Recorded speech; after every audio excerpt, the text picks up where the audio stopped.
Not everybody wants to be out on a billboard and on Sunset Boulevard, but it's something I always wanted to do. After 28 years in a successful practice, Manny Ibay could have kept coasting. Comfortable in Beverly Hills, steady caseload, no pressure. I didn't think that personal injury lawyers could be stars. Then everything changed. But then after seeing Mike Morris and Amanda Demanda, I'm going, hey, I could do that. In just 1 year, he's rolled out the superhero lawyer brand. He's on billboards, bus wraps, he's writing books and launching a podcast, showing up on social, and making friends with the same lawyers he once thought as the untouchable stars. This is Personal Injury Mastermind. I'm Chris Stryer. Today's episode is proof that sometimes all you need is the right spark. Manny found his, and it reignited his whole career. This is a candid conversation about how to fall back in love with your practice and execute on a bigger vision than yourself. Let's go. Man, you've had a big year.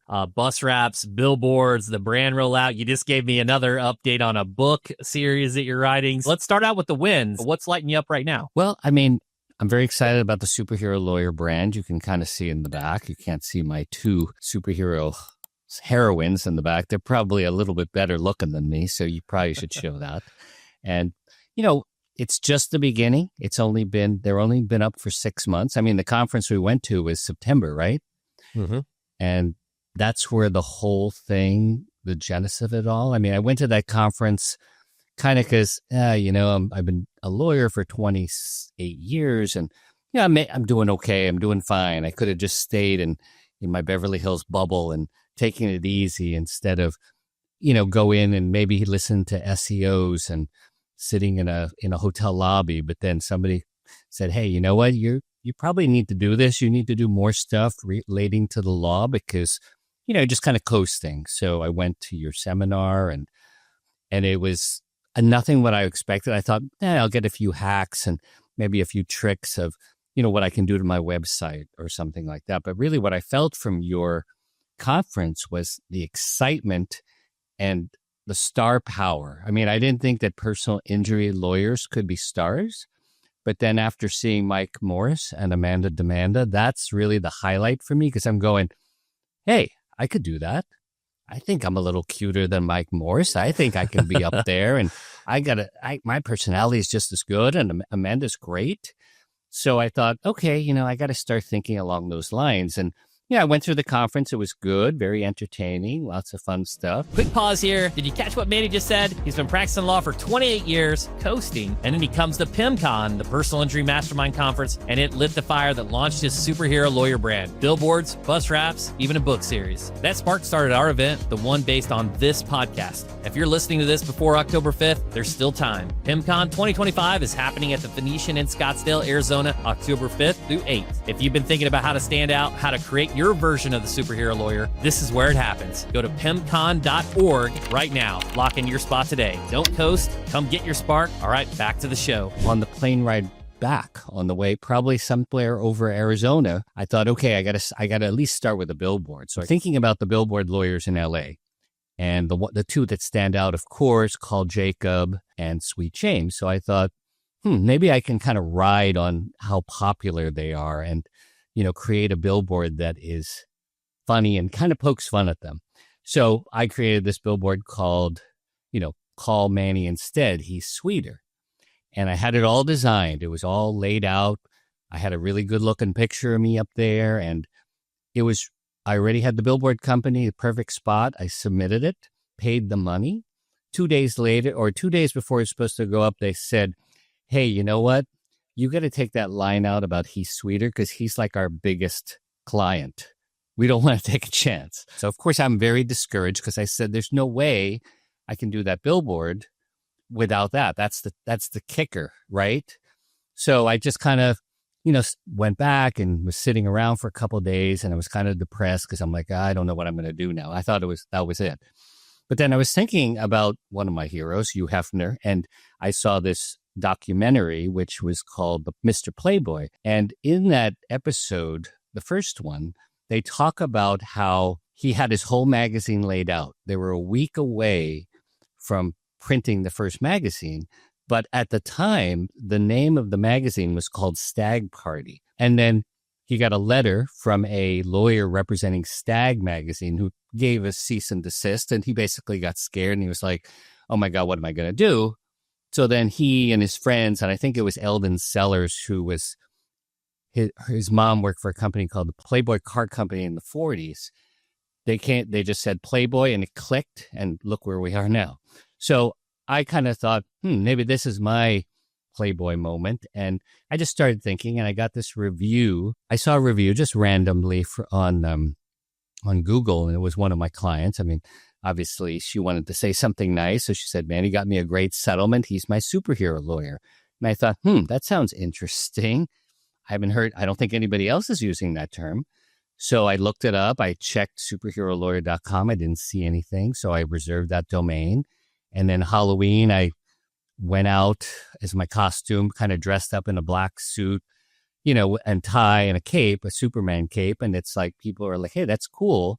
So then I started playing with AI. And I think it's funny, I started on it the day after the election because I was kind of like, I'm not watching the news. So I'm just going to focus on this. I spent the entire day learning how to do AI and then creating some kind of rough draft for what you see behind, and laid it out and came up with, what I came up with. And boom, I got a guy who really put the finishing touches on it. And I can honestly say that I probably have the most entertainingly memorable billboard in America for lawyers, that is. And thanks, that's your term, by the way, that I'm copying. It's from your personal injury book. Thank you. So I just thought I'd plug that in there because I good. I actually read your book. I read your book. I'll take it. So it started like that. That's incredible. First of all, I got to applaud you.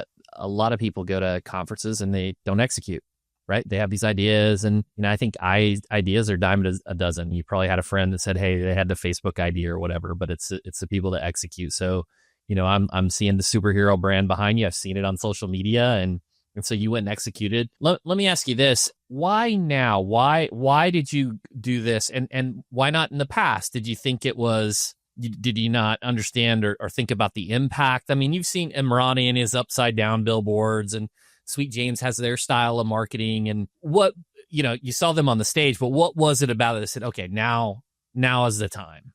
Well, when I see those billboards, probably just like everybody else, you look at it and go, okay, that guy's, he's marketing, he's doing what he's supposed to do, but you don't necessarily think that it's for you because you're not really feeling it. The PIMCON was really an experience because you're there and you're seeing, regular guys. I'm sure they're wonderful, but, they're regular guys like me and you. And, they came up with an idea. And Mike's story was great about how he had 70% of his business pulled out from under him. So he had to figure out, hey, I got to figure out a way to survive. And that's kind of what he did as far as getting into the whole advertising thing. So for me, I was coasting. I mean, I've been doing fine. I'm not, a very happy, comfortable life, but it wasn't like I was getting up every day like, oh my God, what am I going to create today? Or I need to make more money. I mean, it was kind of like, it would be nice to make more money, but I wasn't there for that. I've been doing this for 28 years. I mean, hopefully it doesn't show on my face, but 28 years I've been doing it. Look great. Thanks. And then it's just you're there in the moment and the excitement. I mean, you just need the excitement. I think what really got to me, and it's probably my LA Hollywood thing, is when I saw those guys, I saw them as stars. And I thought, I want to be a star like that. I think it's cool. I mean, not everybody wants to be out on a billboard and on Sunset Boulevard, but, it's something I always wanted to do. I mean, I watched Entourage and I know that the fame thing. It's nice, especially when you're in LA. And that's part of the excitement. I don't think it's going to be for everybody. I think some people will just be like, oh yeah, that's not me, but maybe they'll get something else and maybe their marketing will be different, but I just needed that spark. I really wasn't even thinking of anything. The brand's courageous because it's different, right? And, it hasn't been too long ago since you could use trade names and people would, take a different approach to marketing. A lot of times it was the lawyers in front of the library bookshelves, like in the stuffy conference room. And yours is different. Like you're pushing the edge, on social media as well with your your other staff, the women involved. And right. And So when did you start to realize like, hey, like you got this out here, you got some billboards and the wraps, like when did you start to notice like, oh, this is having an impact, like it's starting to generate interest? I mean, it's really just starting now. I mean, you don't put up a billboard and then the next day you get like this $1 million case. I mean, I'd say they've been up for 6 months, and the business that's come in, I would say, is probably just enough to pay for them. I mean, it's not like it's going to happen overnight. There was another guy at your conference. I don't remember his name right offhand, but he's from Omaha, and I was sitting at his table. John Barry. He was great. That guy's awesome. So he's the other star that I remember seeing there, and he was sitting at the table with me at lunch, and we were talking about the billboard things. He goes, "Don't plan on doing billboards unless you're thinking long term. That's like a 5 to 7 year plan. Like you're not going to get it in 6 months." And I've actually had that confirmed. There's a guy here in LA. His name is The Amigo, and he's got, a good number of billboards here. And fortunately, because of this, he spotted me on Instagram, and we got in touch, and he actually took me out to lunch. And it was very important to hear what he said. He's like, yeah, now I've got maybe 50, 60 billboards out there. But first 2 years, you barely got any business out of it. But now it's just everybody knows him. And sometimes when I'm talking to people or somebody's asking me about my billboards, they go, "Oh yeah, the only other billboard I remember is The Amigo." I'm like, "Oh great, that's my friend, and he's definitely out there."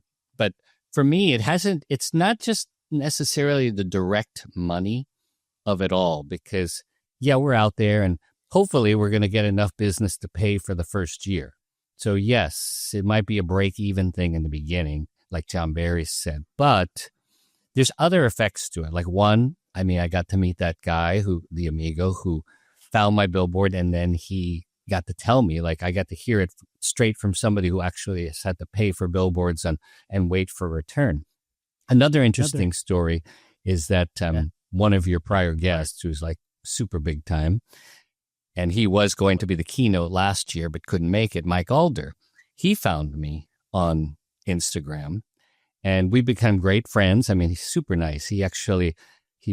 We started talking, and he invited me to go to Mastro's and sit in his luxury box at Crypto to see a Laker game, and we went to a Dodger game. So, I mean, these are like things, and also I've gone to his seminars, which I never would have gone to because I was a little bit lazy about those kind of things. But then after seeing how great he is and how he knows about everything personal injury wise, I went to a seminar, and I think I learned a couple of things regarding Uber and Lyft cases, which I didn't know. And what's great about him is that he says, and it's not just me because we know each other, he puts it out there to all of the people who go to his seminars. Hey, if you have a question on a case, feel free to text me. If I can, I will. And usually he responds really fast. So, I mean, I got to meet him from that. I thought I'd give Mike a plug here because I know he's probably listening. I know he's been on some podcasts. That's great. Yeah, but he's taught me a lot of things. That's incredible. Mike's an amazing guy. I've had several conversations with him, expert, litigator. Had Gene on as well. Let me ask you back to like the billboard stuff, because some people don't want to share these. And if you're open to it, I'll let you punt the question. Sure, we can even edit this out. Sure. It's like, you're talking about like, hey, it may not get the investment back in the first year. Like, what are we talking for per billboard? Like what is an investment cost for billboards? Yeah. Okay. Well, I mean, let's take the design cost and putting it together. That might just be like $2,000 to hire somebody if they're going to do it. But as far as the per month, I mean, there's two sizes that I'm using. There's the large size, the typical size, and then there's like a medium. The large one is 14 by 48. The one that I'm paying for on the 10 freeway and Overland, that's $52.50 a month. So, and you usually have to sign up for 12 months. And then there's another one that's above this place called the Vegan Joint, which is it's just 12 by 24. And that one is $3,100-ish. So, and then the buses, which I think are actually the best deal for the bang for your buck from the coolness standpoint, too, because you see them all over town. Those are only like $1,000 each per month. So if I had to do more, I probably would do buses just for me, because literally the bus drives past my office and I can see it from the window, which is so funny, especially when the girls in the office see it. I think at first they're like, I don't know about these billboards, but then when you see them out there and it's kind of cool, they kind of warm up to the idea. Yeah, that's great. I've always wondered that. I know there's different options, like the Carver ties, like has the car wraps, but I've been in the office with a PI attorney, and they're like calling the firm and saying, your driver's driving terrible, blah, blah, blah, blah. You're like, whoa, that's not my driver. That's that's so-and-so. So I've seen the negative side of that. I think Carver High is a great company, though. I think they've got, the different technology for foot traffic and things like that. So I really appreciate you sharing the numbers too, because it's interesting to get that aspect. And I guess another question on the billboards is, you could have taken the remnant approach and probably went the cheaper route. They probably even painted the picture of the, more impressions for the remnant. Is there a reason, like, what was your thought process going behind the selection of, hey, I want these static, I live here, I know this, like, I want these, versus maybe the remnant for, I'm putting air quotes around more impressions, but maybe less cost? Part of this whole billboard thing is it's fun to see that. It's kind of an ego thing. I've purposely made them right around my office and my house. So it's nice to hear your neighbors talk about it. It's nice to hear the guys at the gym. It's like, oh, there's the superhero lawyer. I have a billboard on Sunset Boulevard, which is a good 15 minutes from my place, and I'm sure it's great over there. But the fact that I don't see it every day, or I don't feel the vibe from people, there's some value to that, because there just is. You just have this different kind of energy when you're walking around and like everybody has seen you. So I think that's part of it. It's also, I've also put those billboards very close by to the two gals. I should say hello to those guys, Aiko and Victoria. Aiko's the blonde. Victoria is the brownish-haired brunette, although her hair has changed at least 4 times since then. So I don't know how she's going to look if we go to PIMCON.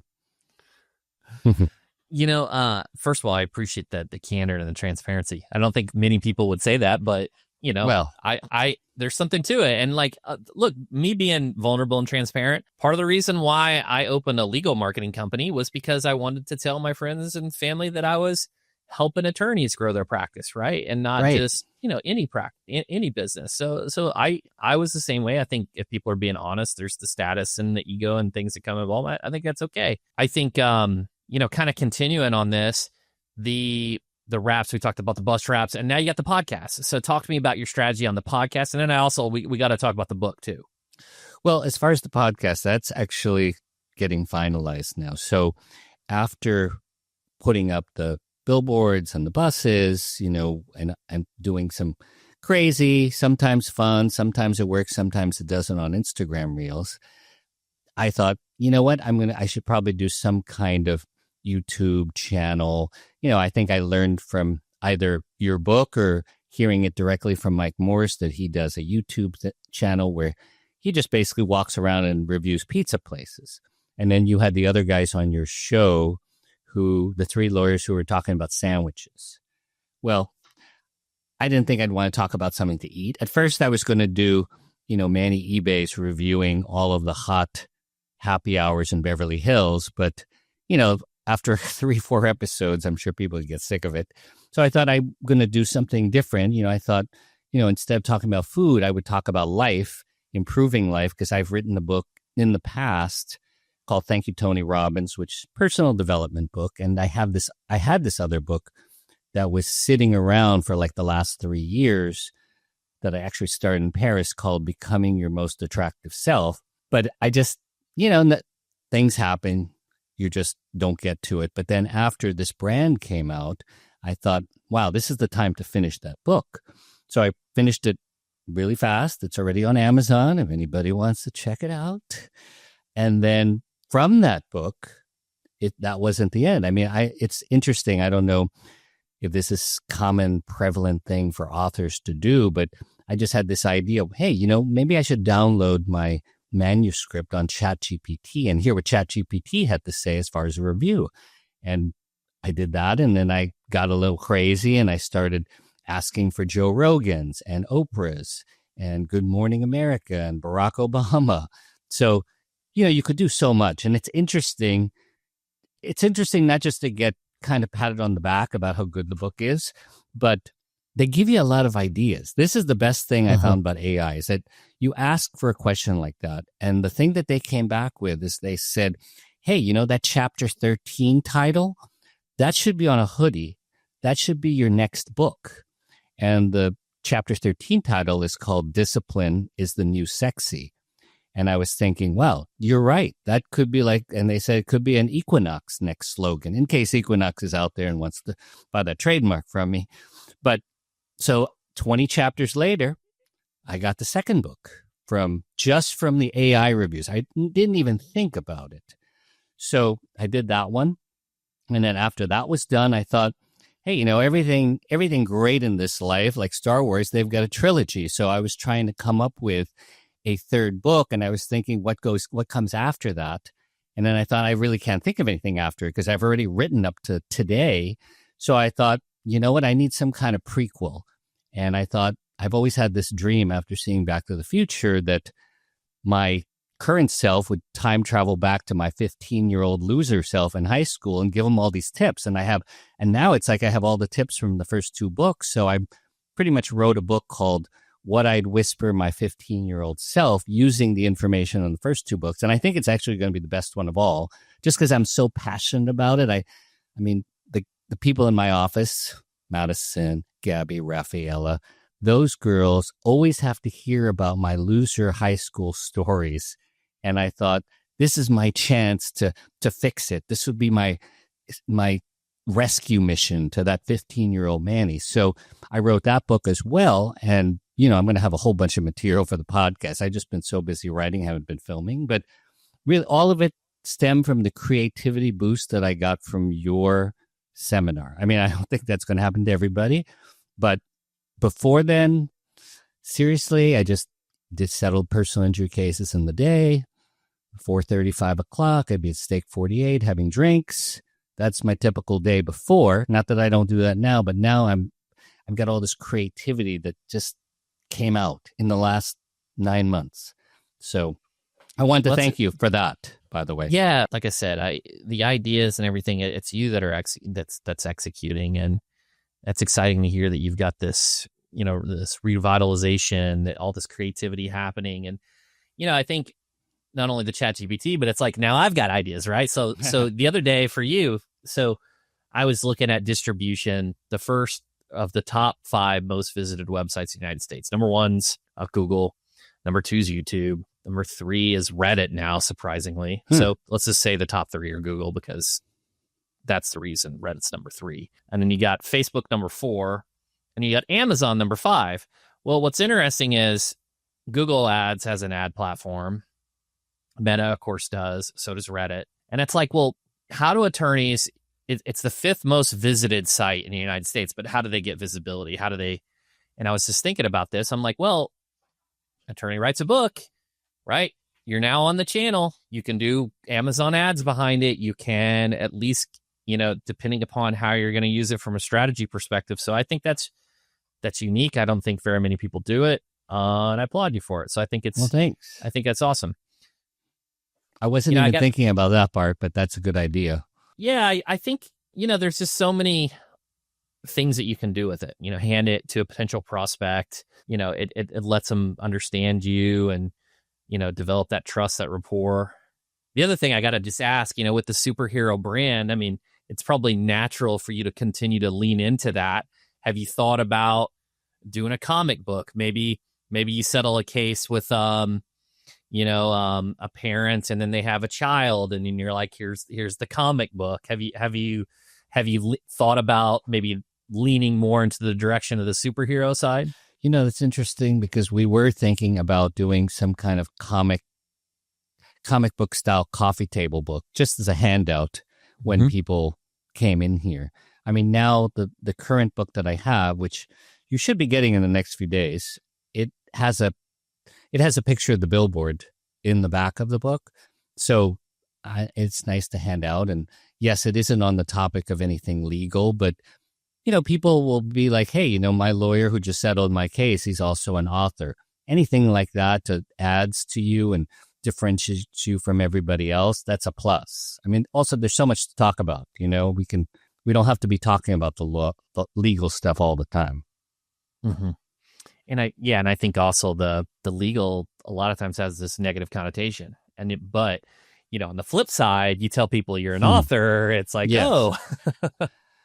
Well, I mean, I got to tell you, being a lawyer, the superhero lawyer on Billboards, and then having 3 books out, I got so much to talk about sitting at the bar, and I'm just like the most attractive person there. I mean, that's the way that's just what I've been working toward.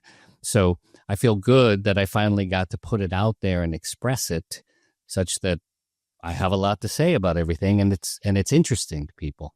It is interesting because it's so different. And by the nature of being different, you automatically stand out, right? It's like everybody else is doing this. It's a 2 or 1 lawyer on the billboard. Most of the time it's blue because the PI, that's the color in the space. And then it's like most of them just say, injury ? Or accident attorneys. And it's like, oh, wait, it kind of catches your eye. And even the kids, even in the car, may say, hey, look at this, and bring the attention to the driver too. Mm-hmm.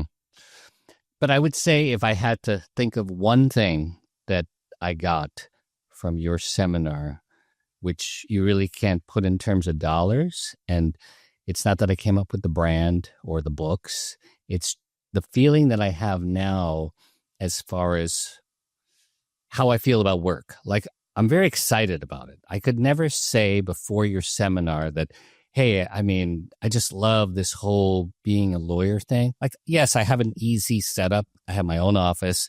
I like the people that are working here. Everything's great. But I never had that kind of Steve Jobs freakishly interested in every detail of the product or creating it. But I have that now. I mean, it's funny because there's this picture. One of my favorite pictures is of Steve Jobs holding his Macintosh, and they've got a really nice one at the Hotel Bel Air bar. And as soon as I got my billboard up, I framed it, and I was sitting in a similar position with the frame thing on my lap thinking, hey, I created this. I know it's not like the Macintosh, but I felt that creation. And now, of course, with the book. So it's that excitement about what you're doing, which was missing from my life. I mean, one of my friends who's a DJ, I always thought, wow, that person is so excited all the time about working, talking about it. So I thought, you know what? I'm missing that. But hey, I'm a lawyer, so maybe I'm never going to have that. But it turned out I just needed that spark. And then now I'm super excited about it. I mean, you don't want to sit next to me at a bar and have to listen to me talk about all this stuff. It gets a little out of hand, especially with 3 gin martinis. Today with these LLMs, the ChatGPT you mentioned, or Claude or what have you too, it's like a lot of people are trying to get these Wikipedia listings, and Wikipedia is like, well, you got to be a person that's notable or have something that's noteworthy. Well, you do. Like you have, so you have all these different things that you've designed and brought into this world. And then now I just imagine that. And then when people, the news potentially talk about a billboard or this or that, it's just going to set you up for even access to something like that, where maybe previously it would have been more challenging to get listed. Okay, so that's another thing I learned from you, Chris. I didn't even think about the Wikipedia thing. I never even looked at that before, but now that you mention it, I'm going to be looking at it as soon as we're off this call. Yeah. And because it's tough. And not a ton of people have listings on there. And so, you automatically stand out too. It's less saturated because it's harder to get a listing. Yeah. I think it's fun to think about this. And I imagine since you're in this creator mode, let's just talk about this. So let's just say if budget were no issue and you're just like, oh, this is what I want to do, is it TV? Is it radio? What's kind of the just, oh, this crazy idea that I would execute on. And then I'll have to follow up with you to see, down the road once you've executed it. Well, we thought about doing some kind of animation with the superhero lawyer character and, of course, his 2 sidekicks. We just haven't even got there. It's so new. I mean, we just put the first billboard up in January, And I'm not even up to the podcast yet. It's like I did that, and then the books, and of course, still doing the legal practice, because as I say on my reels, I don't know if this is 100% true, but I say, or the people who are doing my podcast, it's like, here, call Superhero Lawyer. He's the only lawyer from a billboard you're going to actually speak to. Like, I actually still talk to all the new clients, and I try to stay in touch with everybody. The only ones I don't stay in touch with 100% are the Spanish-speaking onlys. Other than that, I'm talking to everybody. I'm settling their case. I'm the one there, the first in the beginning. So I still do that too. So that is true. What you hear out there. Yeah, and that's different. I because it's high touch. Most people aren't used to that, and you have this celebrity factor if they did see you on the billboard. So it makes them excited to work with you. It's going to lend itself to maybe referrals or reviews more easily than if you don't have that personal experience, where it's kind of like, I don't want to say the bait and switch, because large companies have maybe a person to that just does this, the case manager perspective, or just does that. But yeah, I think that's an awesome kind of tertiary benefit too. One thing that I did think about, which I actually was going to throw this out there to you, is that I don't know how great this brand is going to be. It seems like it's good so far, but the one thing I thought would be great would be if I could find someone to help me make this brand national. And by national, I don't mean that I'm around the country. What I wanted to do is, at least if we're talking about big plans, is I'd want to sell the Superhero Lawyer concept to like Superhero Lawyer Atlanta, Superhero Lawyer Philadelphia. And what this person's going to get is, for somebody who's just sitting around their office and says, I don't know what to do about marketing. Well, this is what I can sell them. You're going to be on a billboard like this with those two beautiful superhero girls, and then your face is going to be in there, and you're going to be all over your city.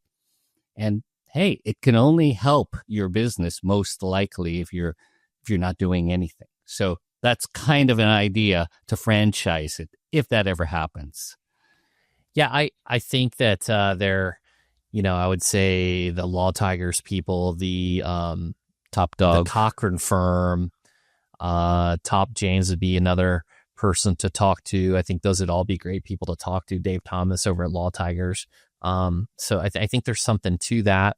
I think if people don't have a brand, I mean, look at there's a reason why there's multiple hammers, right? There's a reason why multiple people use the one call. That's all. It's because it works. Also the same for, Celino and the repeater numbers and things like that, where he kind of pioneered the 888 and the jingles. So I don't think there's anything wrong with that. You hear Sam Walton, used to copy, the things that Kroger did and would implement them because they worked. So I think there could be something to that. See, the way that I'm not just selling like the Top Dog brand. Like, that's great. And he's doing wonderfully. And he actually gave me the idea for this. And I thought, I'm not just selling them the name, I'm selling them the opportunity to be a superhero. So all of those lawyers there with these secret childhood fantasies of putting on the cape, they can easily do it. So Superhero Lawyer Atlanta or Philadelphia, I'm sure you'll have my number after this. Anybody who wants to be on a billboard, we can do it. Amazing. I think it'll be exciting. Love it. Love the idea. Manny, this has been a lot of fun. One final question for our audience that is listening, that has more questions related to what we talked about, or wants to be the next Superhero Atlanta.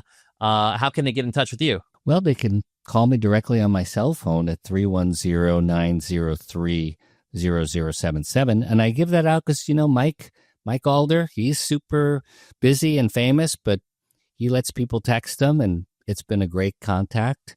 So I think that anybody wants to text me with any kind of questions, they can do that as well. Amazing. Manny, thanks for coming on the show. Well, thank you. It's been great. I'm going to see you in Arizona. Let's do it. Manny's story shows what can happen when you stop coasting and go all in. After nearly 3 decades in practice, one spark at PIMCON set him off. And now he's on billboards, writing books, and building a brand that stands out in LA's most competitive market. If you're ready for your spark, join us at PIMCON 2025, October 5th through 8th at the Phoenician in Scottsdale, Arizona. Don't wait around until next year. Go to PIMCON.org and lock in your spot. That's it for today's episode of Personal Injury Mastermind. I'm Chris Stryer. See you next time.